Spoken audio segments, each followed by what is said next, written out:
Om Swastiastu. Halo semuanya, perkenalkan nama saya Ibu Sri Ayudhya Banyudari dengan NIM 2412021155 dari Prodi S1 Pendidikan Bahasa Inggris. Yang dimana di sini saya akan memaparkan materi tentang tantangan penggunaan bahasa Indonesia dalam dunia pendidikan. Sebagai insan terpelajar, penggunaan bahasa Indonesia yang baik dan benar di kalangan aktivitas akademika merupakan syarat mutlak yang harus dipenuhi.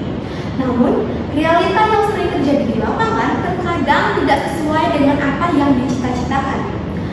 Nah, sebagaimana yang kita ketahui bahwasanya bahasa Indonesia merupakan bahasa resmi sekaligus sebagai bahasa pemersatu dan sebagai identitas bangsa kita, yaitu bangsa Indonesia.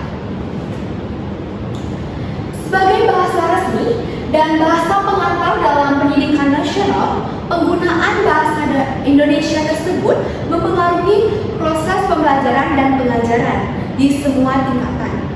Namun, ada beberapa tantangan dalam penggunaan bahasa Indonesia tersebut, yang dimana tantangan-tantangan itu harus kita ketahui dan tentu saja harus kita atasi guna untuk meningkatkan kualitas pendidikan di Indonesia. Adapun tantangannya, yang pertama, persepsi bahwasanya bahasa Indonesia itu kurang relevan dalam dunia kerja internasional. Nah, menurut survei Indonesia Career Center Network, banyak pelajar atau mahasiswa yang merasa bahwa bahasa asing, terutama bahasa Inggris, itu memiliki nilai yang lebih tinggi dalam dunia kerja. Nah, persepsi ini dapat diperkuat dengan fakta bahwasanya banyak perusahaan internasional atau multinasional lebih mengutamakan pelamar yang memiliki kemampuan berbahasa asing. Nah, hal inilah yang mengurangi motivasi generasi muda untuk mempelajari bahasa Indonesia lebih mendalam dalam konteks profesional ataupun formal. Selanjutnya, yaitu perbedaan dialek dan bahasa daerah yang signifikan. Menurut data dari Badan Pusat Statistik, Indonesia memiliki lebih dari 700 bahasa daerah. Tetapi bahasa daerah tersebut masih mendominasi komunikasi sehari-hari di beberapa wilayah seperti di wilayah pedesaan atau di wilayah pedalaman. Yang dimana keberagaman ini mempengaruhi cara siswa memahami bahasa Indonesia lebih efektif, yang dimana nantinya pelajar pasti sulit beralih dari bahasa daerah ke bahasa Indonesia yang akan memerlukan waktu lebih lama untuk memperdalam atau menguasai bahasa Indonesia itu lebih efektif. Selanjutnya, yaitu dominasi bahasa Inggris dalam bidang akademis dan profesional.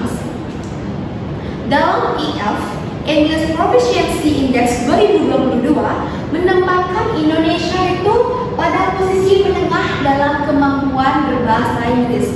Nah, tetapi dengan meningkatnya kemampuan tersebut akan menyebabkan bahasa Indonesia itu berada pada posisi yang agak tertakam, yang dimana banyak institusi pendidikan lebih memilih referensi yang menggunakan bahasa Inggris karena keterbatasan literatur ilmiah dalam penggunaan bahasa Indonesia, misalnya dalam bidang sains, teknologi, dan kedokteran.